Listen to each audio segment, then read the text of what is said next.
మరి మీ అందరికీ కూడా శుభాభివందనాలు తెలియజేస్తూ ఉన్నాను. परमेश्वर प्रभु यीशु मसीह के महिमित नाम में आप सभी को हम धन्यवाद देते हैं, नमस्कार कहते हैं. దేవుని యొక్క కృప ద్వారాగా మనము ఆరాధన చేసుకునే విషయంలో దేవుడు మనకు సహాయం చేస్తూ వచ్చారు. परमेश्वर के अनुग्रह के द्वारा आराधना के समय में भी परमेश्वर हमारी सहायता करते हुए आया.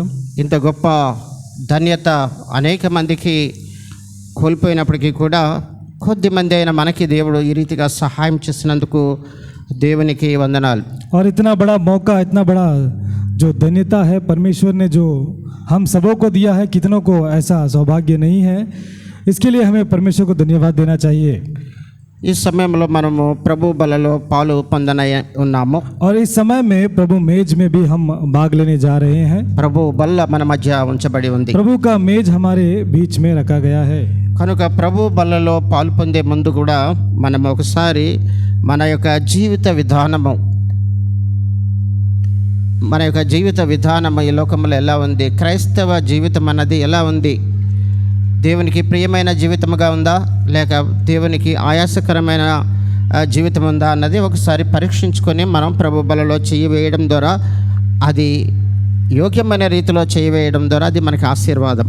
इसलिए प्रभु मेज में भाग लेने से पहले हमारा आत्मिक जीवन प्रभु का नज़र में वो कैसा है, क्या परमेश्वर को प्रसन्न करने योग्य है या फिर परमेश्वर हमारे आत्मिक जीवन से घृणा करता है, इस विषय को हम जांचते परखते हुए प्रभु मेज में हम योग्य रीति से भाग लेंगे.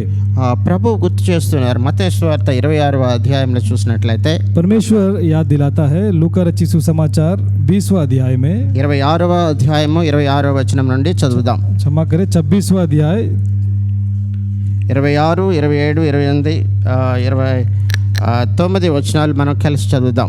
26 से लेकर 29 वचन, इन वचनों को हम मिलकर पढ़ेंगे. వారు భోజనము చేయుచుండగా యేసు ఒక రొట్టె పట్టుకొని దానిని ఆశీర్వదించి విరచి తన శిష్యులకు ఇచ్చి, మీరు తీసుకుని తినుడి, ఇది నా శరీరం అని చెప్పాను. మరియు ఆయన గిన్నె పట్టుకొని కృతజ్ఞతాస్తుతులు చెల్లించి వారికి ఇచ్చి, దీనిలోనిది మీరందరూ త్రాగుడి, ఇది నా రక్తము, అనగా పాప క్షమాపణ నిమిత్తము అనేకుల కొరకు చిందించబడుచున్న నిబంధన రక్తము. నా తండ్రి రాజ్యములో మీతో కూడా నేను ఈ ద్రాక్షరసము క్రొత్తదిగా త్రాగు దినము వరకు ఇకను దానిని త్రాగనని మీతో చెప్పుచున్నాను. ప్రభు సహాయం కొరకే ప్రార్థించుకుందాం. परमेश्वर की सहायता के लिए हम प्रार्थना करेंगे. సర్వోన్నతుడైన మా పరలోకపు తండ్రి, వందనాలు ప్రభా. ఈ రీతిగా అల్పడినైన నన్ను కూడా ఘనమైన మీ పరిచర్యలో తండ్రి ఈ రీతిగా నిలుపుకున్నందుకు వందనాలు చెల్లిస్తూ ఉన్నాను. తండ్రి ప్రభా, మీ యొక్క అపారమైన కృపను తండ్రి, మీ యొక్క దయను నా పైన కుమరించి తండ్రి, వాక్య పరిచర్య సమయంలో నన్ను మీరు జ్ఞాపకం చేసుకుని నా నోటికి మీరు బోరగా ఉండి మీరే మాట్లాడి మీరు మహిమ పొందండి. ప్రభా, చేరి వచ్చిన మమ్మల్ని అందరినీ కూడా జ్ఞాపకం చేసుకునండి తండ్రి. లేఖనాల ప్రకారంగా మా హృదయ అంతరంగాలను పరీక్షించుకొని తండ్రి, మా యొక్క జీవిత విధానం తండ్రి మీకు అంగీకార యోగ్యముగా ఉందా లేక మీకు సంతోషకరంగా జీవిస్తున్నామా లేదా లేక ఆయాసకరమైన జీవితాన్ని జీవిస్తున్నామా అన్నది ఒకసారి ప్రభా మాకు మేమే పరీక్షించుకొని తండ్రి యోగ్యమైన రీతిలో మీ పవిత్రమైన బలలో చేయి వేయడానికి సహాయం చేయమని, తద్వారా తండ్రి మీరు రాకడకు మమ్మల్ని సిద్ధపరచమని ఈ ప్రార్థన మా ప్రభువును ప్రియరక్షకుడినైన యేసు ప్రభు వారి ఘనమైన నామములో మిక్కిలి వినయంతో ప్రార్థించి వేడుకొంచున్నాం తండ్రి. ఆమేన్. ప్రభు అయిన యేసు క్రీస్తు వారు ఏమని గుర్తు చేసి ఉన్నారు? परमेश्वर प्रभु यीशु मसीह हमें क्या याद दिलाते हैं? మన మధ్య ఉంచబడినటువంటి యొక్క బల్ల అక్కడ కూడా ఉంచబడింది. దానిని ఆశీర్వదించి తన శిష్యులకి ఇచ్చి, మీరు తీసుకుని తినండి, ఇది నా శరీరం అని ఆయన చెప్పారు. देखिए, हमारे बीच में जो मेज रखा गया है उनके बीच में भी रखा गया था. उन्होंने कहा कि ये जो मेज है मेरे स्मरण के लिए यही इसका पालन किया करो. అదే రీతిగా ఇది ఆయన శరీరము అని చెప్పబడింది. इतना ही नहीं, वो कहता है कि ये मेरा शरीर है. అంత మాత్రమే కాదు, इतना ही नहीं, ఆయన మరి 27వ వచనంలో కూడా చెప్పారు. 27 वचन में कहता है, ఒక గిన్నె పట్టుకుని కృతజ్ఞతాస్తుతులు చెల్లించి, దీనిలో మీరు త్రాగుడి, ఇది నా రక్తము, అనగా పాప క్షమాపణ నిమిత్తము అనేకుల కొరకు చిందించబడుచున్న నిబంధన రక్తము అని చెప్పి రాయబడింది. दया करके कोई जो निकाले हैं पढ़े. 27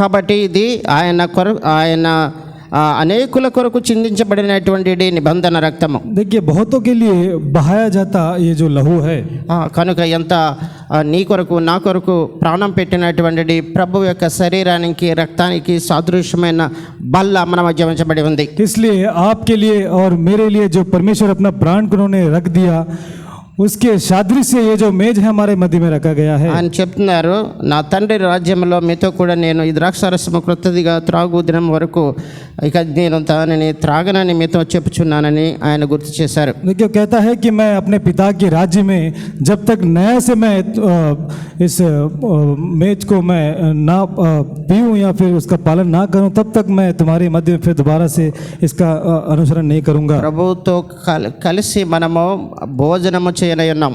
प्रभु के साथ हम मिलकर हम उस मेज में भाग लेने जा रहे हैं ఆ సమయం కొరకు మనం ఎదురు చూస్తూ ఉన్నాం. और उस समय के लिए हम बाट जोड़ रहे हैं. కనుక మనము మన యొక్క ఈ క్రైస్తవ జీవిత యాత్రలో మనము ప్రభువుకి ప్రియమైన వారిగా జీవించినప్పుడు మాత్రమే అది మనకి సాధ్యపడుతుంది. और इसलिए इस मसीहा जीवन में हम जब परमेश्वर के जब प्रसन्न योग्य हम जीवन जीते हैं तो परमेश्वर उसे भाता है. ఏ విధమైనటువంటి దేవుని మరి ప్రియమైన జీవితం అన్నది మనం చూసినట్లయితే, और वो जो प्रसन्न का सा जीवन वो कैसा होता है उसके विषय में हम देखेंगे. మనము రోమీలకు రాసిన పత్రికలో మనం చూసినట్లయితే 14వ అధ్యాయంలో మనం చూసినట్లయితే रोमियो की पत्री 14वां अध्याय में हम देखेंगे ఇక్కడ 8వ వచనాన్ని చదవండి. और उसका 8वां वचन को पढ़े. మనము బ్రతికినను ప్రభువు కోసమే బ్రతుకుచున్నామనేటువంటి బలమైనటువంటి ఒక కార్యము మనలో ఉన్నట్లయితే మనం ప్రభు కొరకే మనం బ్రతుకుతాం. देखिए यहाँ पर हम पढ़ते यदि हम जीवित हैं तो प्रभु के लिए जीवित है. ऐसा एक बल सा ऐसा निर्णय हम में अगर होता है तो प्रभु के लिए हम अपना जीवन को बिताएंगे. మనము దేని కొరకు బ్రతుకుతున్నాం? हम किसके लिए अपने जीवन को हम बिताते हैं? మన కుటుంబం కొరకు బ్రతుకుతున్నామా? हमारे परिवार के लिए क्या हम अपना जीवन को हम व्यतीत करते हैं? లేక రాజకీయాల కొరకు బ్రతుకుతున్నామా? या फिर क्या राजनीति के लिए हम अपना जीवन को व्यतीत करते మనం हैं? దేని కొరకు బ్రతుకుతున్నాం? हम किसके लिए अपना जीवन को हम जीते हैं? పౌలు గారు చెప్పారు, మనము బ్రతికినను ప్రభువు కోసమే బ్రతుకుచున్నాము. प्रेरित पौलुस कहता है कि मैं जीवित हूँ तो मैं प्रभु के लिए जीवित हूँ, చనిపోయినను ప్రభువు కోసమే చనిపోవచ్చున్నాము. और मैं मरता हूँ तो प्रभु के लिए मैं मर जाऊंगा. కాబట్టి మనము బ్రతికినను చనిపోయినను ప్రభువారమై ఉన్నాము. इसलिए मैं जीता हूँ या फिर मरता हूँ तो मैं प्रभु के लिए ही मैं ये सब कुछ करता हूँ कहता है. అటువంటి ఆలోచన విధానము ప్రతి విశ్వాసిలో ఉన్నట్లయితే, देखिए ऐसा सोच हर एक विश्वासी के अगर मन में हो तो దేవుని కొరకు మనమందరం కూడా వైరాగ్యంగా జీవించగలం. तभी हम परमेश्वर के लिए एक वैराग्य से अपना जीवन को हम बिता सकते हैं. ఒక విషయాన్ని ఇక్కడ ప్రభు వారు గుర్తు చేస్తున్నారు. ప్రభు వలలో పాలు పొందే ముందుగా एक और बात परमेश्वर यहाँ पर हमें याद दिलाता है प्रभु मेज में भाग लेने से पहले. ప్రకటన గ్రంథము 2వ అధ్యాయము 10వ వచనాన్ని తీసిన వారు చదవండి. प्रकाशित वाक्य 2रा अध्याय 10वें वचन को जो निकाले हैं पढ़े. ఇదిగో మీరు శోధింపబడినట్లు అపవాది మీద కొందరిని చెరలో వేయబోచున్నాడు.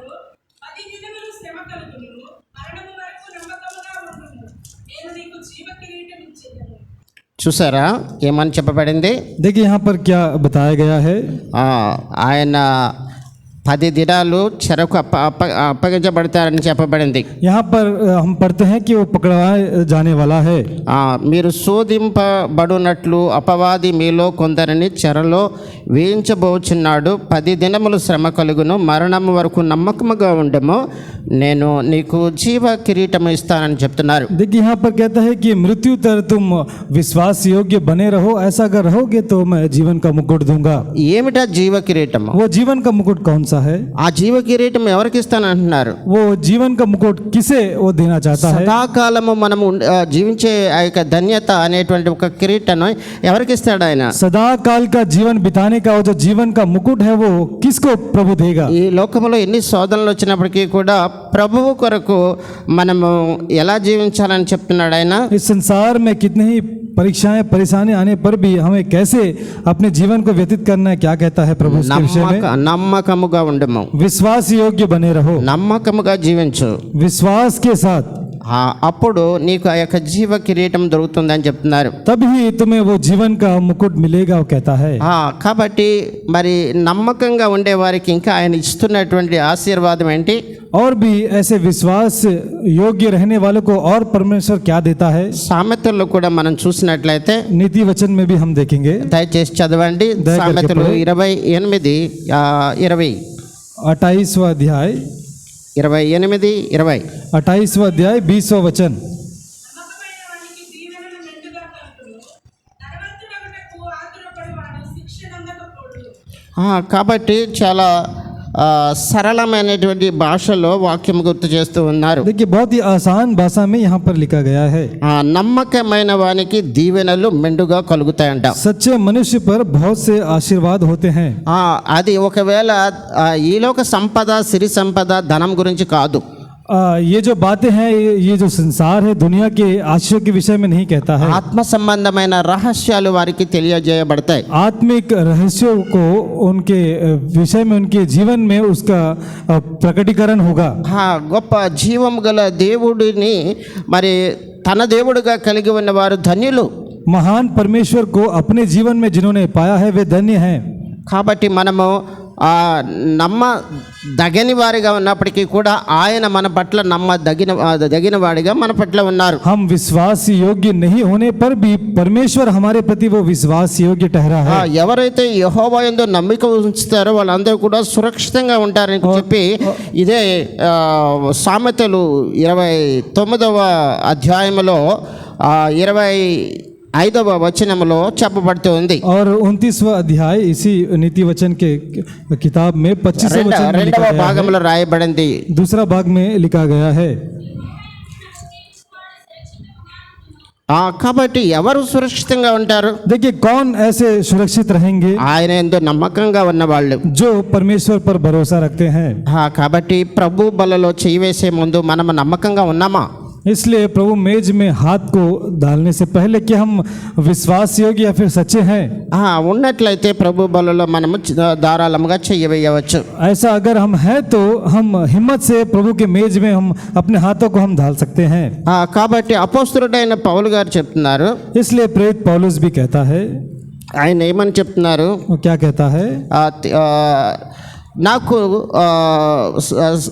ఈ యొక్క దేవుని పరిచర్యలో నాతో పాటు శ్రమను అనుభవించిన వారి గురించి ఆయన చెప్తున్నాడు. తిమోతి గురించి చెప్తున్నారు. देखिए मसीह की सेवा में जो मेरे साथ में दुख को उठाया है, ऐसा जो तिमोथियुस है उसके विषय में प्रेरित पौलुस कहता है. ఎపఫ్రా గురించి కూడా చెప్తున్నారు. एपफ्रा के विषय में भी कहता है. అదే విధంగా తుకీకి గురించి కూడా ఆయన చెప్తూ ఉన్నారు. और तुकीकी विषय में भी कहता है. ఏమని చెప్తున్నాడు ఆయన? क्या कहता है? నా యొక్క పరిచర్య యాత్రలో వారు నమ్మకంగా నాతో ఉన్నారు. मेरे इस सेवा की यात्रा में वे मेरे प्रति विश्वास योग्य रहे. ప్రభువు కూడా ఆ విధంగా సాక్ష్యం చెప్పే రీతిగా మన యొక్క జీవిత విధానం ఉన్నప్పుడు ప్రభు బలలో పాలు పొందవచ్చు. देखिए प्रभु भी ऐसा ही साक्षी हमारे प्रति गवाही देने की तरह हमारा जीवन होना है. పౌలు గారు ఏ విధంగా అయితే తిమోతి గురించి, ఎపఫ్రా గురించి, తుకీకి గురించి వారు నా తోటి సహా సేవకులు అని చెప్పాడు. जैसा प्रेरित पौलुस अपने जो सेवा, मसीह सेवा में जैसे उन्होंने एपफ्रा और तुकीकी के विषय में जिस तरह से उन्होंने कहा कि मेरे सेवा में वे विश्वास योग्य रहे. ఎప్పుడైతే మనము ఆ రీతిగా సేవ చేస్తున్న వారికి సేవలో మనము సహకరిస్తూ వెళ్తున్నట్లయితే ప్రభువు కూడా మన గురించి సాక్ష్యం ఇవ్వగలడు. देखिए जब कभी एक सेवा में जो व्यक्ति जो सेवा में रहता है उसका जब हम उसका सहायता करते हैं तो परमेश्वर वो हमारी सहायता करता है. పౌలు గారికి అంత సేవ చేయడానికి ఆయన ఒక్కడి వల్ల కాదు. అది प्रेरित पौलुस अकेला सेवा करना उससे तो नहीं हो सकता. ఆయనతో అనేక మంది చెప్పబడినటువంటి పేర్లు గల వాళ్ళు ఎంతగానో ప్రయాసపడ్డారు కనుకనే దేవుడు వారి యొక్క ఐక్యత ద్వారా గొప్ప కార్యాలను అక్కడ చేయగలిగారు. देखिए उनके साथ में और भी बहुत सारे लोगों ने मिलकर सेवा किया, इसलिए परमेश्वर के महान कामों को वे कर पाए. మనందరికీ కూడా తెలిసినటువంటి, చదువుకున్న వారందరికీ తెలిసినటువంటి విషయము, మరి జర్మనీకి సంబంధించినటువంటి ఒక నియంత ఉన్నాడు. जैसे हम जानते हैं कि जर्मनी का एक नियंता एक व्यक्ति है హిట్లర్ అందరి గురించి తెలుసు. హిట్లర్ చదువుకున్న పిల్లలందరికీ కూడా తెలుస్తుంది. और हिटलर के विषय में आप सभी जानते होंगे. ఆ యొక్క హిట్లర్ ఎంతో మంది మరి యూదులను చంపుకుంటూ వెళ్ళిపోయినటువంటి వ్యక్తి. वो जो हिटलर है बहुत सारे यहूदियों को उन्होंने मार डाला చాలా యుద్ధశాలి. और वो बहुत ही वो युद्धशाली है. అతన్ని ఒకసారి విలేకరులు అడిగారు. और ऐसे कुछ लोगों ने उनसे जाकर पूछा. ఏమని అడిగారు? क्या उन्होंने पूछा? మీరు యుద్ధాలలో ఇంతగా జయం పొందడానికి గల సీక్రెట్ ఏంటి? आप ऐसे युद्ध में आप जय को पाने का उसका रहस्य क्या है? ఆయన వెంటనే వారితో చెప్పినట్లుగా చెప్పబడుతుంది. और तुरंत ही इस तरह से उन्होंने जवाब दिया. ఏం చెప్పాడంటే, क्या उन्होंने जवाब दिया? నాతో ఉన్నటువంటి సైన్యము నా యొక్క ఒక్క విజిల్ ఒక ఈల వేస్తే అందరూ కూడా వెంటనే ఏ పనుల్లో ఉన్నా సరే వాళ్ళు వచ్చి దానికి ముందుగా నిలబడేటువంటి ఒక సైన్యము నాతో ఉంది. मेरे साथ में जो सेना है, मेरा जो सेवा करता है, जब मैं एक सीटी बजाता हूं तो वे तुरंत ही वे उसी क्षण सामने आकर वे खड़े हो जाते हैं. కాబట్టి అంతకంటే గొప్ప సీక్రెట్ ఏం కాదు. देखिए, इससे बढ़कर कोई रहस्य की बात नहीं है. ప్రాక్టికల్గా ఆ విలేకరుల ముందు ఆయన చూపించాడు. देखिए, अनुभव रूप से इस तरह से उन्होंने उनको बताया और दिखाया. ఒకవేళ వంట చేస్తూ ఉన్నటువంటి సైనికులు ఉండొచ్చు. हो सकता है भोजन को बनाने वाले सैनिक हो सकते हैं. కొంతమంది డ్యూటీ దిగిపోయి నిద్రపోతూ ఉండొచ్చు. या फिर हो सकता है कुछ लोग अपने ड्यूटी को कर कर वे सो रहे होंगे. అదే విధంగా వివిధ రకాలైన పనుల్లో ఆ సైన్యము మరి బిజీగా ఉండొచ్చు. ऐसे तरह तरह के कामों में वे जो सैनिक हैं वे बिजी रहते होंगे.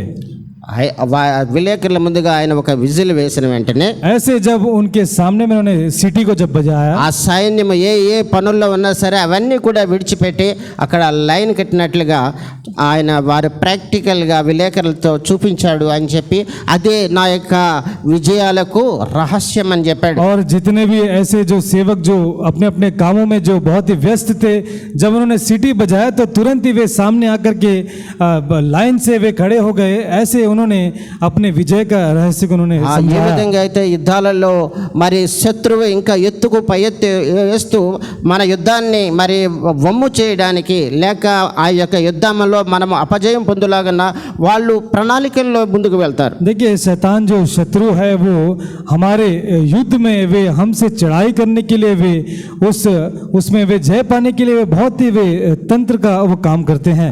కాబట్టి ఆ యొక్క టీంకి మరి అధిపతిగా ఉన్నటువంటి హిట్లర్ యొక్క ఆజ్ఞలకు వారు ఏ విధంగా అయితే విధేయత చూపి సహకరించారో అప్పుడే ఆ విజయాన్ని వారు పొందగలుగుతూ వచ్చారు. जिस तरह से जब हिटलर का जो टीम है, जब जिस तरह से उन्होंने जब आज्ञा देता है तो जिस तरह से उनको सहायता मिलता है तो उसके द्वारा ही वे अपने जीवन में वे जय को पाए. అదే రీతిగా దానికన్నా చాలా కష్టమైనటువంటిది చాలా విలువైనటువంటిది దేవుని యొక్క పరిచర్యలో మనము ప్రతి ఒక్కరము కూడా ఒకే త్రాటిపై వెళ్తూ దేవుణ్ణి సేవ చేస్తూ ముందుకు వెళ్ళినట్లయితే అపవాదిని మనం జయించగలం. అదేవిధంగా దేవుని యొక్క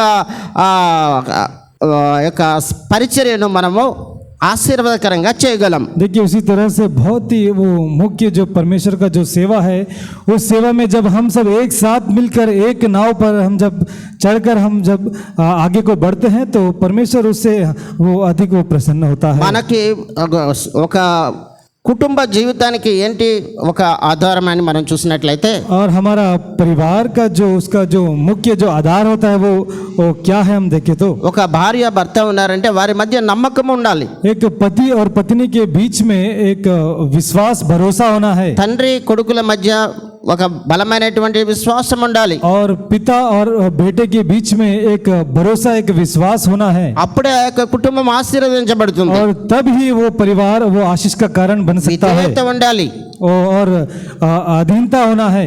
కాబట్టి నా తండ్రి కన్నా నేనే గొప్పవాడిని అని పిల్లవాడు అనుకున్నప్పుడు లేకపోతే నా భర్త కన్నా నేనే గొప్పదాన్ని అనుకుని భార్య అనుకున్నప్పుడు నమ్మకత్వాన్ని కోల్పోతారు. అదేవిధంగా వారిలో కలహ ప్రభావాలు వస్తాయి.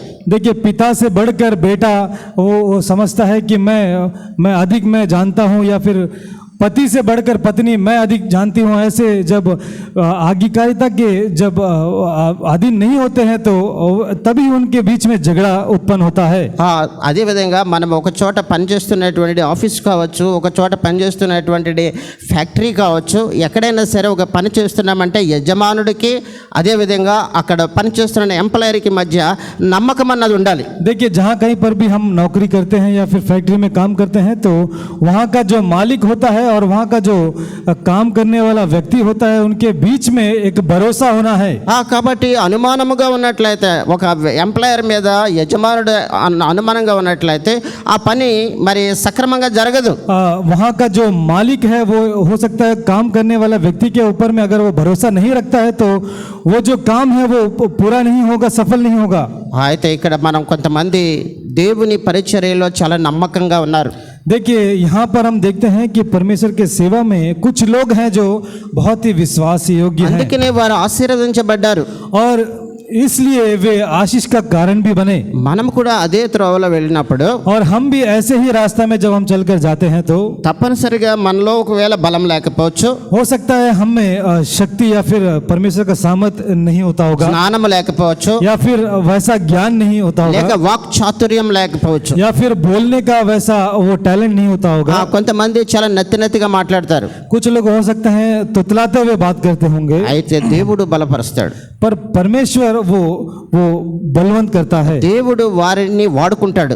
और परमेश्वर उसका इस्तेमाल करता है। సంఖ్యాకాండంలో మనం చూసినట్లయితే गिनती का किताब में हम देखते हैं 12వ అధ్యాయంలో, 12वां अध्याय में, సంఖ్యాకాండము 12వ అధ్యాయము गिनती 12वां अध्याय 7వ వచనం తీసిన వారు చదవండి. 7वां वचन को पढ़े। అతడు నా ఇల్లంతటిలో నమ్మకమైన వాడు, అతడు నా ఇల్లంతటిలో కూడా నమ్మకమైన వాడు. वो तो मेरे सब घरानों में विश्वास योग्य है। ఎవరితను అంటే మనందరికీ తెలుసు. और ये कौन है हम सभी जानते हैं, ఎవరు? మోషే. मूसा। మోషే అతను దేవుని యొక్క ఇల్లంతటిలో కూడా నమ్మకమైన వాడుగా ఉన్నాడు. देखिए, मूसा जो है वो सारा घराना में वो विश्वास योग्य है। ఆయనలో ఉన్నటువంటి ఒకే ఒక్క క్వాలిటీ ఏంటంటే और उस मूसा में जो एक जो गुण है నమ్మకం. वही है वो विश्वास योग्यता। ఆయన దేవుని అతడు నా ఇల్లు అంతటిలో నమ్మకమైన వాడని ఎవరు చెప్తున్నారు? देखिए, वो तो मेरे सब घरानों में विश्वास योग्य ऐसे कौन कहता है? ఆయన చెప్తున్నాడు, మోషే గురించి చెప్తూ అతనికి దర్శనమిచ్చి ముఖాముఖిగా అతనితో మాట్లాడుదును అని చెప్తున్నాడు ఆయన. देखिए, ऐसे दर्शन देखकर मैं उनके साथ मैं मुख के सामने मैं उसका दर्शन दूंगा, मैं ऐसे बातें करूंगा कहता है। ఇక్కడ చేరి వచ్చిన నీతో నాతో కూడా అదే దేవుడు మాట్లాడడానికి సిద్ధంగా ఉన్నాడు. और यहाँ पर जो हर एक जो व्यक्ति जो यहाँ पर आए हैं वही परमेश्वर ऐसे ही वो मुखामुखी आपसे बातें करेगा। కాబట్టి మనము కూడా మోషే వంటి జీవితంలో ఉన్నటువంటి ఆ యొక్క నమ్మకత్వాన్ని దేవుడు గమనించేటట్లుగా మనము జీవించినప్పుడు మనము ధన్యులం. और जैसा मूसा विश्वास योग्य परमेश्वर के प्रति रहा, वैसे ही हमारा जीवन भी अगर होता है तो परमेश्वर के नजर में हम बहुत ही धन्य होंगे। హెబ్రీయులకు రాసిన పత్రికలో కూడా మనం చూసినట్లయితే, और इब्रानियों की पत्री में भी एक बात को हम देखेंगे, 3వ అధ్యాయంలో మనం చూసినట్లయితే 3रा अध्याय में हम पढ़ेंगे, రెండవ వచనము మూడవ వచనం దయచేసి చదవండి. 2रा वचन और 3रा वचन को पढ़े। దేవుని ఇల్లంతటిలో మోషే నమ్మకముగా ఉండినట్టు ఈయన కూడా తను నియమించిన వానికి నమ్మకముగా ఉండేను. ప్రతి ఇల్లును ఎవడైనా ఒకరి చేత కట్టబడదు, సమస్తమును కట్టినవాడు దేవుడే. కాబట్టి సమస్తాన్ని ఎవరు కడుతున్నారు? देखिए, सब कुछ को कौन बनाता है? ఇక్కడ జర్మీ అంకుల్ కట్టలేదు. यहाँ पर जर्मी अंकल ने नहीं बनाया। ఇది ఒకవేళ బిల్డింగ్ కట్టి ఉండొచ్చు, हो सकता है बिल्डिंग को उन्होंने बनाया है ప్రయాసపడి ఉండొచ్చు, और उसके प्रति बहुत ही प्रयास उन्होंने ఆయనకి किया కూడా होगा। అనేక మంది సహాయం చేసి ఉండొచ్చు. और उनके साथ बहुत सारे सहकर्मी हो जो जैसे लोग हैं सब मिलकर उन्होंने सहायता किया होगा। కాబట్టి ఈ యొక్క బిల్డింగ్ నిలబడి ఉండొచ్చు. और उसका जो प्रतिफल है जो बिल्डिंग खड़ा हुआ है। అయితే ఇక్కడ మనము వాక్యాన్ని చూసినట్లయితే దేవుని యొక్క మరి దాసుల మధ్యలో దేవుని కార్యాలు జరిపించినటువంటి వారిలో మోషే ఆ దేవుని యొక్క ఇల్లు అంతట్లో కూడా నమ్మకంగా ఉన్నాడు అని చెప్పబడింది. यहाँ पर हम देखते हैं कि परमेश्वर के सेवकाई में जो जिन्होंने परमेश्वर का घर को बनाने में वहाँ पर जो जिन्होंने बड़ा काम किया है उसमें से मूसा जो है बहुत ही विश्वास योग्य हम पढ़ते ఈయన हैं। తన్ను నియమించిన వానికి నమ్మకంగా ఉన్నాడు. और यहाँ पर कहता है कि यहाँ पर वो जो व्यक्ति है ये जो वो बहुत ही विश्वास योग्य है। నిన్ను నన్ను దేవుడు రక్షించాడు కదా, और तुझे और मुझे परमेश्वर ने बचाया है ना, మన రక్షణ కొరకు తన కుమారుణ్ణే బలిగా అర్పించారు కదా. और हमारे उद्धार के निमित्त अपने बेटा को उन्होंने उस क्रूस पर अर्पण कर दिया है। మరి మనము ఆయనను ఈ రోజున ప్రభు మందిరానికి వచ్చి మనము ఆయనకు ఆరాధించవలసినటువంటి బాధ్యత మనపై ఉంది కదా. और आज के दिन में परमेश्वर के घर में आकर आराधना करने का ऐसा जो बोझ हम पर है ना, ఆ ప్రభు దినాన్ని మనం వచ్చి ప్రభుని ఆరాధించుకోవడం మాత్రమే ఆయన మనల్ని కోరుతూ ఉన్నాడు. और परमेश्वर यही चाहता है कि हम परमेश्वर के घर में आकर परमेश्वर की हम बड़ाई करें, वो यही चाहता है। అది కూడా మనం చేయలేకపోయినట్లయితే और वो भी अगर हम नहीं कर पाते हैं तो మనము ఏ విధంగా దేవుని యొక్క పరిచర్యలో మనం ముందుకు వెళ్ళగలం? और अधिक हम कैसे परमेश्वर की सेवा में हम आगे बढ़ सकते हैं। చూడండి, ఇదే అధ్యాయం 6వ వచనంలో కూడా చూసినట్లయితే और इसी अध्याय के 6 वचन में हम देखते हैं, అయితే క్రీస్తు కుమారుడై ఉండి ఆయన ఇంటి మీద నమ్మకముగా ఉన్నాడు. ధైర్యమును నిరీక్షణ వలని ఉత్సాహమును తుదమట్టుకు స్థిరముగా చేపట్టిన ఎడల మనమే ఆయన ఇల్లు. కాబట్టి ప్రభు అయిన యేసుక్రీస్తు వారు కూడా తన తండ్రి తనకిచ్చినటువంటి ఆ యొక్క పనులను మరి పరిపూర్ణము చేశాడు. देखिए परमेश्वर जो अपने बेटे को जो सेवकाई जो जिन्होंने सौंपा था उसको परिपूर्ण उन्होंने पूरा किया।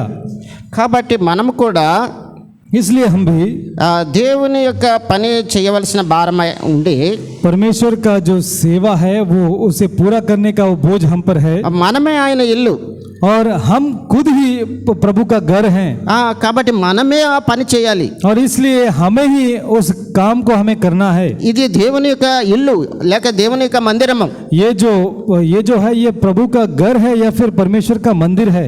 కాబట్టి మనము ఏ విధంగా మోషే నమ్మకంగా ఉన్నాడో जैसा मूसा विश्वास योग्य रहा, ఆ విధంగా మనం కూడా దేవుని యొక్క మందిరములో దేవుని యొక్క ఇంటిలో నమ్మకంగా ఉంటూ మనము ఆయన మనకిచ్చినటువంటి బాధ్యతలను మరి నమ్మకముగా చేసుకుంటూ మనం ముందుకు వెళ్ళినట్లయితే దేవుడు మనలను మన సంతతిని కూడా ఆశీర్వదించేవారుగా ఉంటారు. और वैसे ही हम सभी भी परमेश्वर के सेवा में हम विश्वास योग्य रहकर हम अपने जीवन को हम आगे बढ़ाते हैं तो परमेश्वर हम सबों को वो आशीष का कारण बनाने वाला है। మనం ఎలా ఉండాలని చెప్తున్నారు ఆయన? और हम सभी को कैसे हमें रहना है, నమ్మకంగా ఉండాలి, विश्वास योग्य रहना है, నిరీక్షణతో ఉండాలి, और आशा से रहना है, ఉత్సాహంతో ఉండాలి, और उत्साही होना है, స్థిరముగా ఉండాలి. और स्थिर रहना है। అప్పుడే మనం ఆయన ఇల్లు ఆయన ఇంటి కొరకు మనకు భారం ఉంటుంది. और तब ही परमेश्वर के घर के प्रति वो बोझ हम में होगा। కాబట్టి దగ్గరగా 40 సంవత్సరాలు మోసే దేవునికి నమ్మకమైనటువంటి పరిచర్య చేశాడు. देखिए लगभग 40 वर्ष तक मूसा परमेश्वर के सेवकाई में वो विश्वास योग्य रहा। మనం చూసినట్లయితే మరి హెబ్రీలకు రాసిన పత్రిక 4వ అధ్యాయంలో చూసినట్లయితే हम देखते हैं इब्रानियों की पत्री 4 अध्याय में, హెబ్రీలకు రాసిన పత్రిక 4వ అధ్యాయము इब्रानियों की पत्री 4 अध्याय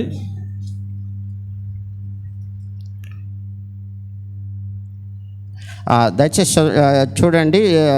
ఇక్కడ ఓబేదు యొక్క ఇంటిలో దేవుని యొక్క మందసము ఉంచబడింది.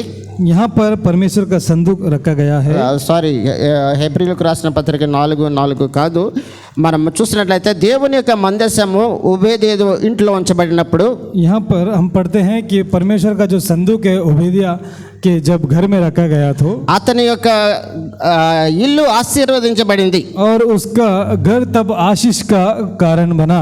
కాబట్టి మనము కూడా దేవుని యొక్క మందసము దేవుని యొక్క ప్రసన్నత మనము మన దగ్గర మన గృహంలో ఉంచుకుంటున్నట్లయితే మనం ఆశీర్వదించబడతాం. और वैसे ही परमेश्वर का जो सम्मुख है जब हमारे घर में जब रहता है तो हम भी आशीष का कारण हम बनते हैं। కాబట్టి దేవుని యొక్క ప్రసన్నతను మనం ఆనందించగలుగుతున్నామా?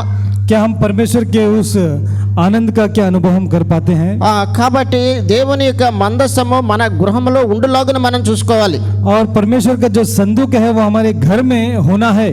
దేవుని యొక్క ప్రసన్నత మనతో ఉన్నట్లయితే మనకి ఒక తృప్తి ఉంటుంది. और परमेश्वर का सम्मुख हम हमारे साथ जब रहता है तो तभी हमारे जीवन में तृप्ति होगा। కీర్తనలు 36లో మనం చూసినట్లయితే भजन संहिता 36 में हम पढ़ते हैं। 8వ వచనం చదవండి. 8वां वचन को पढ़े। 36:8. 36 का 8वां वचन।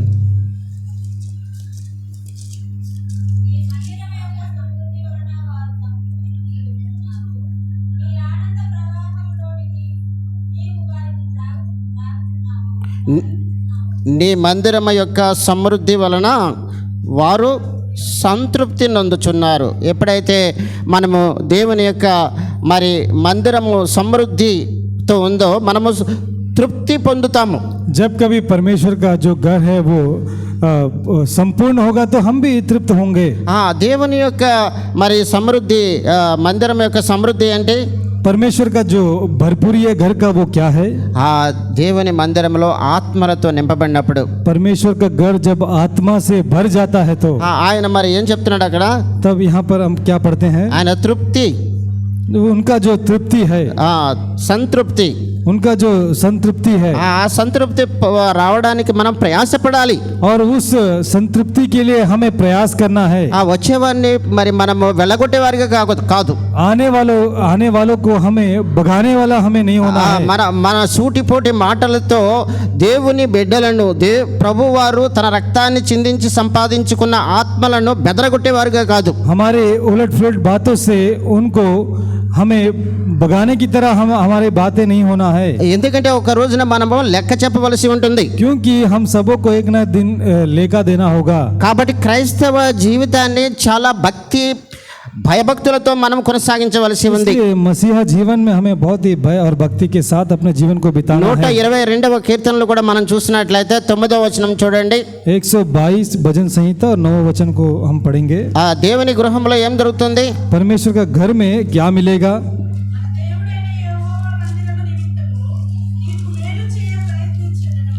కాబట్టి మన దేవుడైనటువంటి యెహోవా మందిరము నిమిత్తము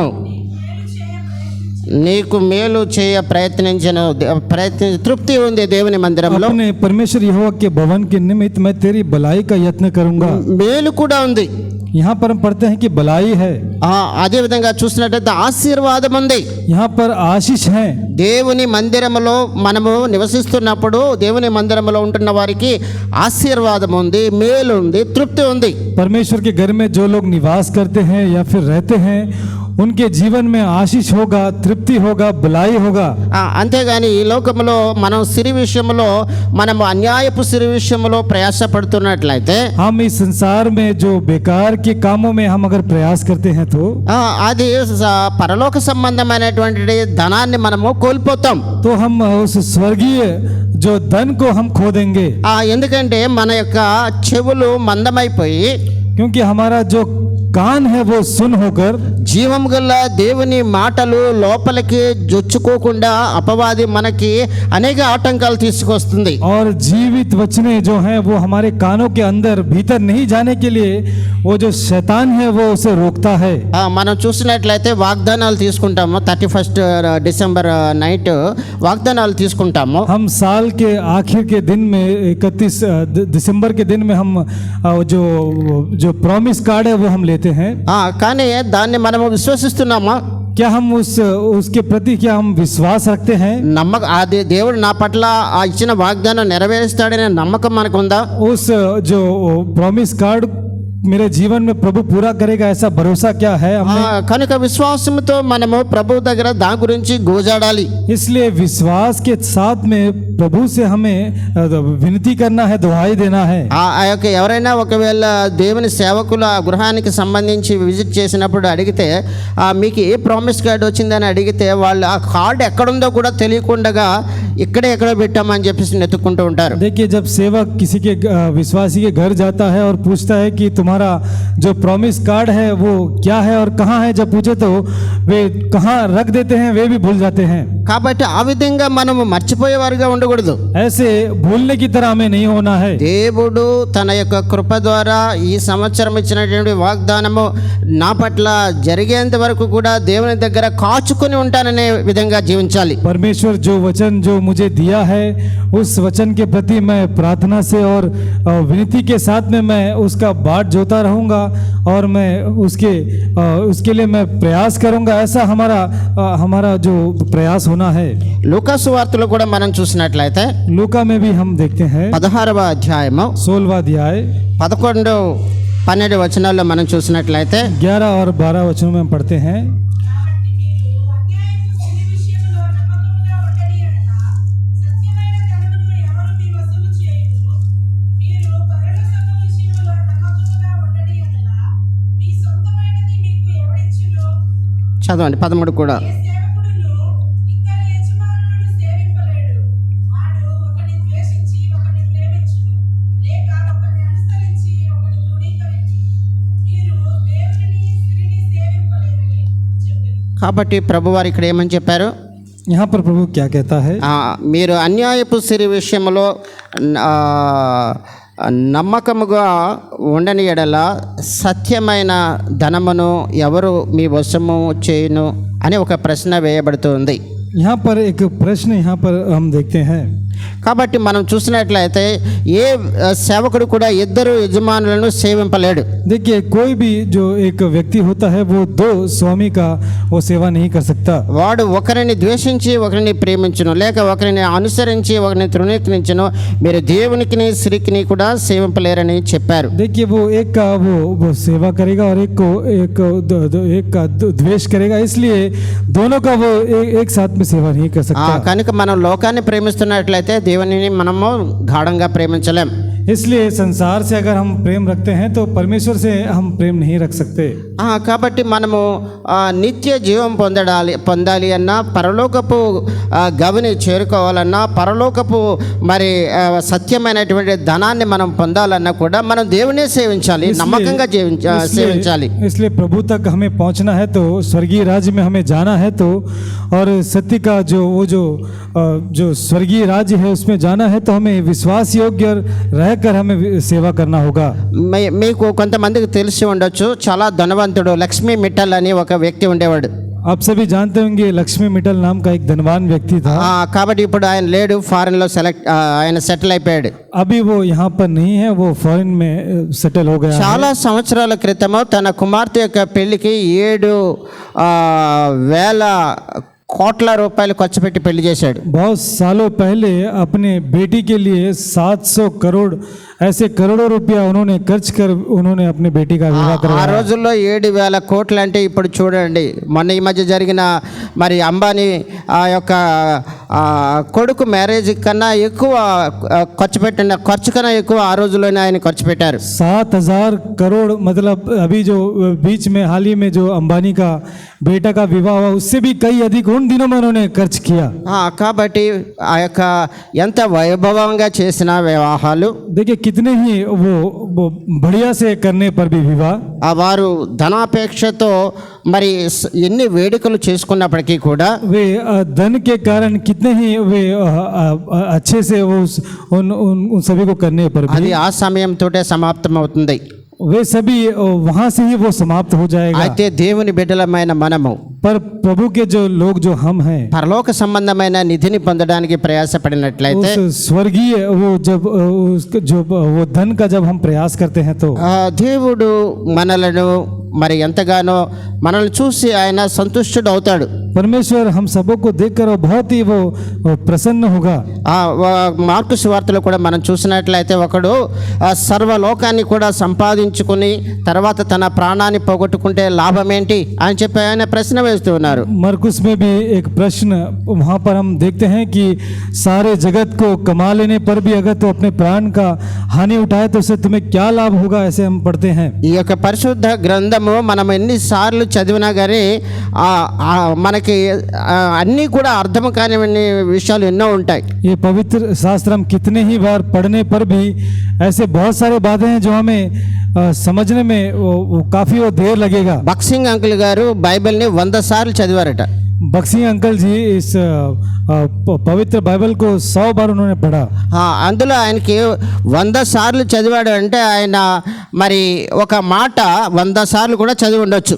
100 बार पढ़ा इसका मतलब एक एक बात एक एक वचन को 100 बार उन्होंने पढ़ा है। ఆది కాండము మొదటి అధ్యాయము మొదటి మాట ఆది యందు అనే మాట నాకు ఇంతవరకు అర్థం కాలేదని చెప్పి ఆయన ఒక సందర్భంలో ఆయన అన్నట్లుగా చెప్పబడుతూ ఉంది. और एक संदर्भ में वे कहते हैं कि जो पहला जो वचन है उत्पत्ति का किताब पहला अध्याय पहला वचन जो आदि में जैसे हम पढ़ते हैं उस बात को भी उन्होंने समझने में बहुत उनको देरी हुआ। उस बात को उन्होंने ఆశ్చర్యంగా ఉండొచ్చు మనకి, कहा। और ये बात हमारे लिए बहुत ही अचंबा लगता होगा, కానీ ఆయన నిజంగా ఆయన ఒప్పుకున్నాడు. पर उन्होंने सच में उन्होंने इस बात को माना। 100 సార్లు నేను బైబిల్ చదివినప్పటికీ కూడా ఆది యందు అనే మాటలో ఉన్నటువంటి అర్థం తెలియలేదని చెప్పారట. 100 बार मैं अपने जीवन में बाइबल को पढ़ने पर भी जो शुरुआत में जो आदि जो वचन है उस बात को ही मैं समझ नहीं पाया। उन्होंने कहा అయితే దాని అర్థాన్ని దేవుడి దగ్గర తెలియజేయమని మోకాళ్ళలో ఉన్న తర్వాత ఆయన తెలుసుకోగలిగాడు. देखिए उसकी गहराई को मैं समझ पाऊं, ऐसे जब उन्होंने अपने घुटने में आकर उन्होंने जब परमेश्वर के सम्मुख में प्रार्थना किया तो उनको उसके बाद में उन्होंने उसका प्रकटीकरण हुआ। బైబిల్ ఎక్కువగా మనం చదువుతూ ఉండొచ్చు, इसलिए बाइबल को हम अधिक पढ़ते होंगे లేక బైబిల్ బోధిస్తూ ఉండొచ్చు, या फिर उसका हम उपदेश देते होंगे। అయితే దాంట్లో ఉన్నటువంటి నిగూఢమైన సత్యాలు మనము తెలుసుకుని దాని ప్రకారంగా నడిచినప్పుడు మాత్రమే మనము ధన్యులం.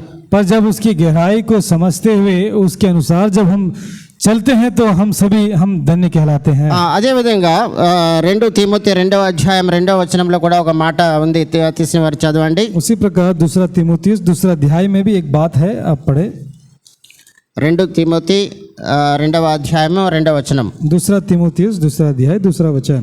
నీవు అనేక సాక్షుల ఎదుట నా వలన వినిన సంగతులను ఇతరులకు బోధించుటకు సామర్థ్యము గల నమ్మకమైన మనుషులకు అప్పగింపుము. ఇక్కడ తిమోతి గారికి ఒక లెటర్ రాస్తున్నారు పౌలు గారు. यहाँ पर प्रेरित पौलुस तीमुथियुस को एक लेटर यहाँ पर लिखता है। ఏమని చెప్తున్నాడు ఆయన? यहाँ पर क्या वो कहता है?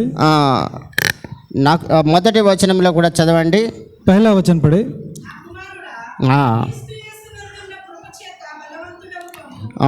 క్రీస్తు యేసునందున్న కృపచేత బలవంతుడవు కమ్ము. हे मेरे पुत्र तू उस अनुग्रह से जो मसीह यीशु में है बलवंत हो जा। 2వ వచనం. నీవు అనేక సాక్షుల ఎదుట నా వలన వినిన సంగతులను ఇతరులకు బోధించుటకు సామర్థ్యము గల నమ్మకమైన మనుషులకు అప్పగించుము. కాబట్టి ఇక్కడ పౌలు గారు ఏం చెప్తున్నారు తిమోతికి? और यहाँ पर प्रेरित पौलुस और आगे वो क्या कहते हैं? 2 విషయాలు చెప్పాడు, यहाँ 3 पर విషయాలు दो చెప్పాడు ఆయన. बातें, यहाँ पर 2 विषय के विषय में कहता है। క్రీస్తునందున్న కృపచేత బలవంతుడవు కమ్ము.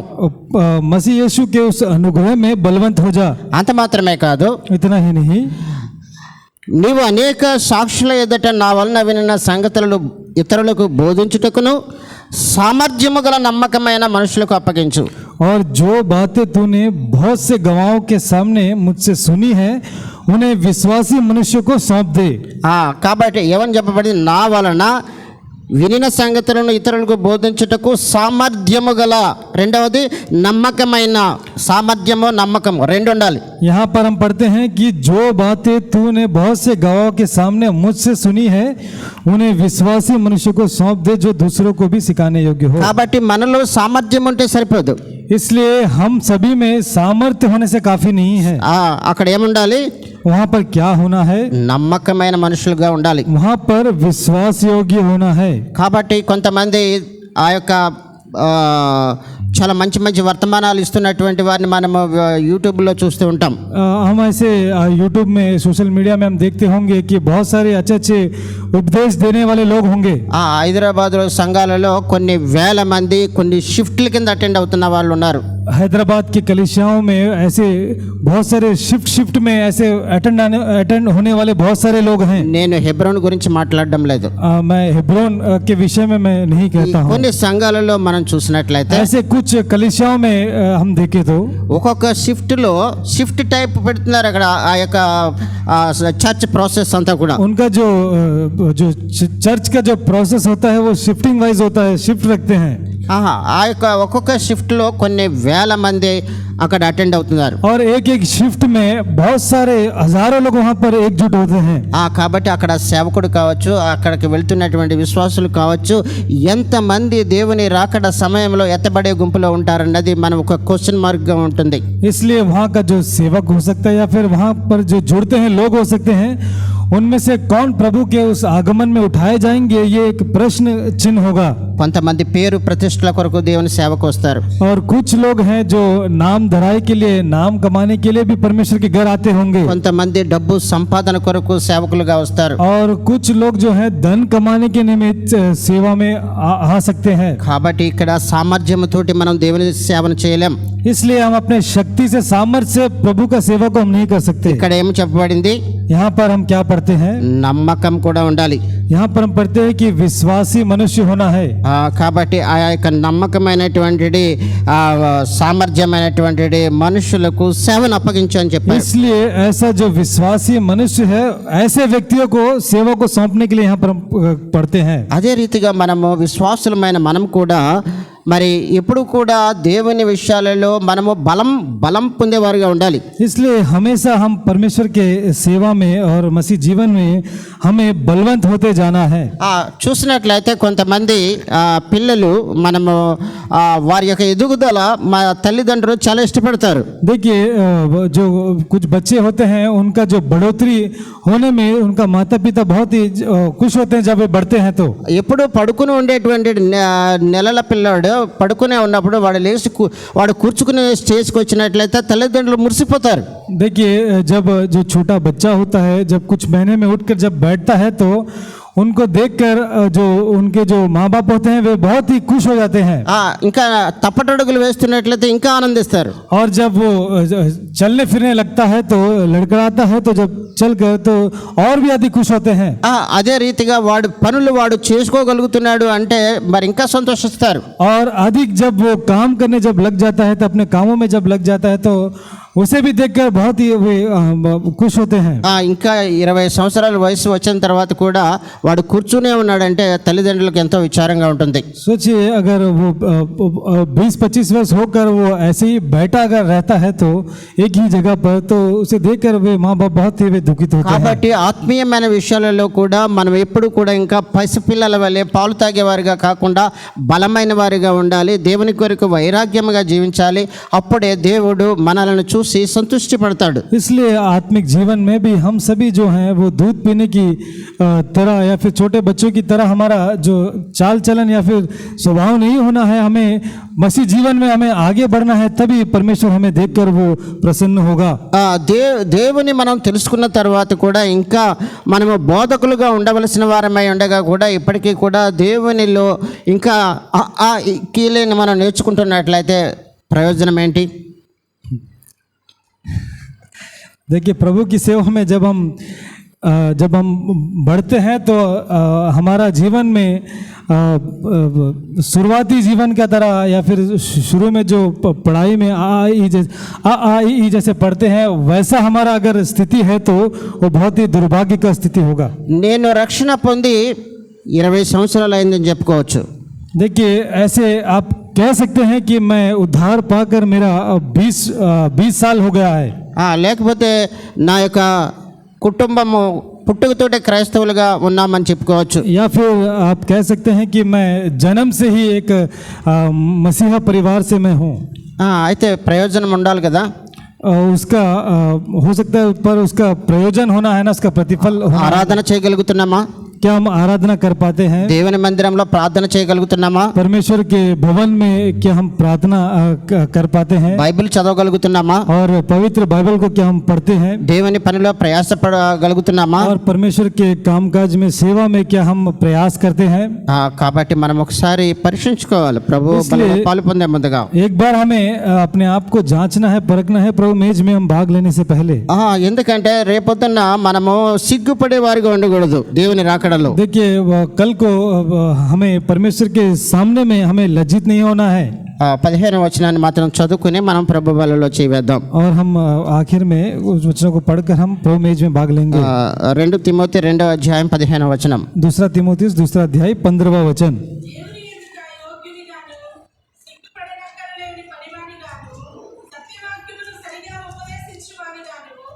నిన్ను నీవే దేవునికి కనపరుచుకొనుటకు జాగ్రత్త పడము. కాబట్టి ఏ విధంగా జాగ్రత్త పడమంటున్నాడు ఆయన? कि यहाँ पर कैसे हमें जागृति से हमें रहना है। దేవుని ఎదుట యోగ్యునిగాను సిగ్గుపడనక్కర్లేని పనివానిగాను సత్యవాక్యమును సరిగా ఉపదేశించువానిగాను నిన్ను నీవే దేవునికి కనపరుచుకొనము. अपने आप को परमेश्वर का ग्रहण योग्य और ऐसा काम करने वाला ठहराने का प्रयत्न कर जो लज्जित होने ना पाए और जो सत्य के वचन को ठीक रीति से काम में लाता हो।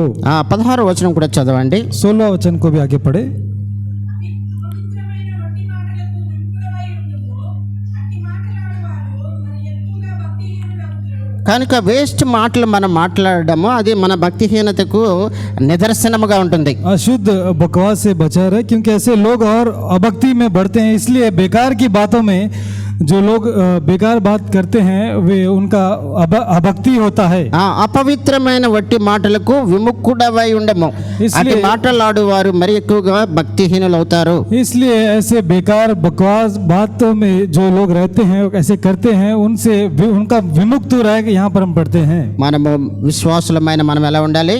इसलिए विश्वासी जो हम हैं हमें कैसे रहना है। మోషే వెళ్ళే దేవుని ఇల్లు అంతట్లో కూడా నమ్మకంగా ఉండాలి. मूसा जो सारा घराना में सब घरानों में वो विश्वास योग्य वैसे हमें होना है। అన్యాయపు సిరి విషయంలో కాకుండా పరలోకపు సిరి విషయంలో మనం ప్రయాసపడాలి. अन्याय जो बेकार के उस प्रयास में धन के प्रयास में हमें नहीं होना है, स्वर्गीय उस धन के प्रयास में हमें रहना है। మనము పరిచర్య చేస్తున్నప్పుడు ఎలా ఉండాలి?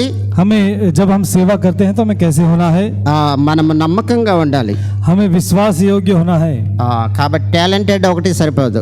सिर्फ तलांत टैलेंट होने से नहीं काफी है। విధేయత ఉండాలి, आज्ञाकारिता होना है నమ్మకం ఉండాలి. और भरोसा के लायक होना है। అవి ఒకసారి ఉన్నాయా లేవో చెక్ చేసుకుని మనం ప్రభు బలలో చేయవేద్దాం. ऐसा है कि नहीं, एक बार अपने आप को देखते परखते जांचते हुए हम प्रभु मेज में हम भाग लेंगे। అందరం కూడా ప్రభు బలలో పాలు పొందే ముందుగా ప్రార్థనా పూర్వకంగా మోకాళ్ళలో ఉందాం. हम सभी प्रभु मेज में भाग लेने से पहले हम सभी घुटने में आकर प्रार्थना पूर्वक हम रहेंगे।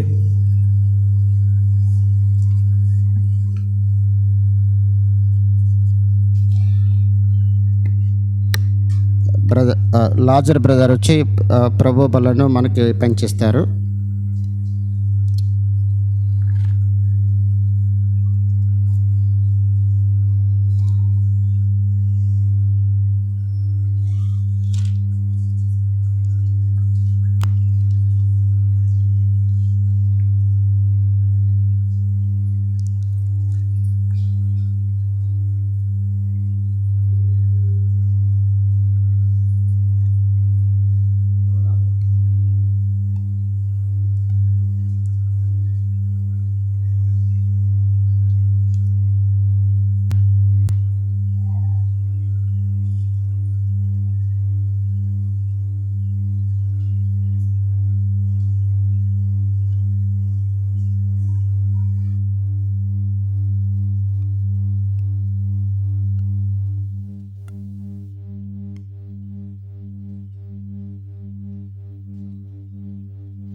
సహోదరుడు రాజు వచ్చి బలను పంచవలసిందిగా ప్రేయర్ చేయవలసిందిగా కోరుతున్నాం.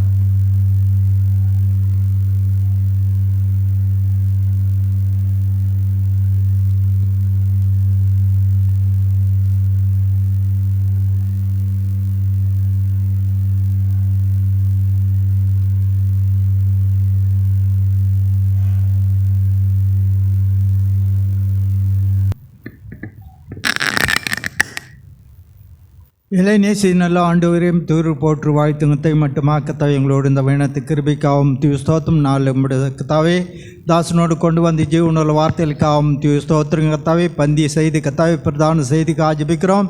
கொடுத்த வார்த்தைகளுக்காகவும் ஸ்தோத்திரிக்கிறோம் கத்தாவே. மத்திய சுவிசேஷம் 26ஆம் அதிகாரம் கத்தாவே 26, 27, 28 சொன்ன வண்ணமாக கத்தாவே நீர் அநேக வார்த்தையின்படி கத்தாவே நீர் கொடுத்த கிருபிக்காகவும் ஸ்தோத்திரம் கத்தாவே. உண்மையுள்ள மனுஷன் பரிபூர்ண ஆசீர்வாதத்தை பெற்றுக்கொண்டான் பார்க்கிறோம் கத்தாவே. அப்படியா கத்தாவே அநேக வார்த்தையின்படி கத்தாவே அப்படியா மோசை எங்கள் மத்தியில் கொண்டு வந்திருக்க கத்தாவே உண்மையுள்ள மனுஷன் என்று நாங்கள் பார்க்கிறோம் கத்தாவே. அப்படியா கத்தாவே நீர் அநேக காரியங்களை நீர் சொல்லப்பட்ட வார்த்தைகளுக்காக சோத்திருக்கிறோம் கத்தாவே. போது கத்தாவே அநேக கத்தாவே சபைக்காக ஜபிக்கிற சபைகள் தேவையில்லாத சந்திக்க நீர் உதசமாக ஜபிக்கிறோம். அப்படியா கத்தாவே நாளுக்கு சொல்லப்பட்ட ஒவ்வொரு வார்த்தையில் அங்கே அப்படியா கத்தாவே அறிக்கைகளுக்காக ஜபிக்கிறோம். ஒவ்வொரு கத்தாவே நீர் பேராக ஆசீர்வதிக்குமா ஜபிக்கிறோம். அப்படியா கத்தாவே சகோதரர் மாதவ் கத்தாவே கிரேஸ்க்கா ஜபிக்கிற ஒரு கொடுக்கப்பட்ட பிள்ளைக்கா ஜபிக்கிற கத்தாவே பிள்ளையான் கத்தாவே ஆசீர்வதிக்குமா ஜபிக்கிற நாலு தினத்தில் கத்தாவே பிறந்த நாளுக்கா ஜபிக்கிறோம். சங்கீதம் 65:11 சொல்ல கத்தாவே அங்கே கத்தாவே வருஷத்தின் நன்மையினால் முடிசூட்டி உம்மை பாதை நெய்யா பொழுகிற வார்த்தையின்படி கத்தாவே பிள்ளையை ஆசீர்வதிக்குமா ஜபிக்கிறோம் கத்தாவே. பிள்ளைகள் கர்த்தரால் வரும் சுதந்திரம் சொல்லப்பட்ட வார்த்தைகளுக்காகவும் சோத்திருக்கிறோம் கத்தாவே. இப்படியா கத்தாவே நீர் கத்தாவை கொடுக்கப்பட்ட ஒவ்வொரு வார்த்தைகளுக்காகவும் சோத்திரம். இப்படியாக இந்த வாரத்தின் கத்தாவே புதன்கிழமை நேரத்தில் கத்தாவே நடக்கிற கத்தாவே சபை ஜபத்துக்காக ஜபிக்கிறோம். வெள்ளிக்கிழமை சகோதரிகள் உபாசத்து கூடத்துக்காக ஜபிக்கிறோம் கத்தாவே.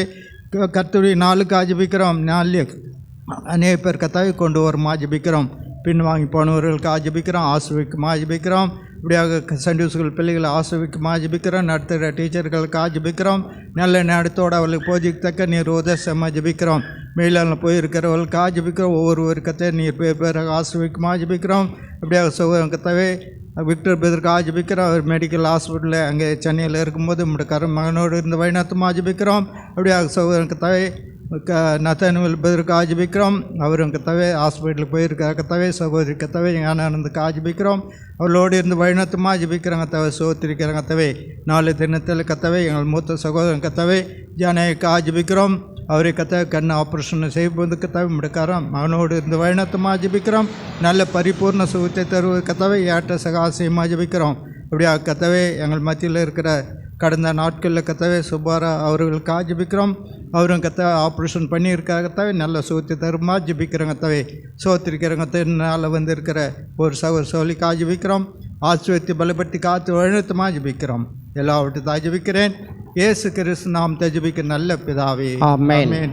ప్రభు అయిన యేసు క్రీస్తు వారి కృప, దేవుని యొక్క ప్రేమ, పరిశుద్ధాత్మ సహవాసము చేరవచ్చిన మనతోటి మరి ముఖ్యంగా బేతేలు విశ్వాసులు, అదేవిధంగా సర్వలోకంలో ఉన్న విశ్వాసులు, మరి ముఖ్యంగా ఈరోజు బర్త్డే జరుపుకుంటున్న చిన్న బిడ్డ మార్వెల్తో కూడా నిరంతరము తోడుగా ఉండనుగాక. ஆமென் ஆமென். அவர் வரும் நாளினில் என்னை கரமசைத்து அன்பை கூப்பிட்டு சேர்த்துக் கொள்வார். அவர் வரும் நாளிலே என்னை கரமசைத்து அன்பை கூப்பிட்டு சேர்த்துக் கொள்வார். என்னை நம்பியவர் தந்தையோருடனே அவர் வருவாரை வாழ்ந்திடுவே. என்னை நம்பியவர் தந்தையோருடனே அவர் வருவாரை வாழ்ந்திடுவே. ஆனந்தமே பரமானந்தமே இது மாபெரும் பாக்கியமே. ஆனந்தமே பரமானந்தமே இது மாபெரும் பாக்கியமே. எந்த பாதலத்தில் சொந்தக்காரரவர் எந்த உள்ளத்தில் சொந்தமானார். எந்த பாதலத்தில் சொந்தக்காரரவர் எந்த உள்ளத்தில் சொந்தமானார்.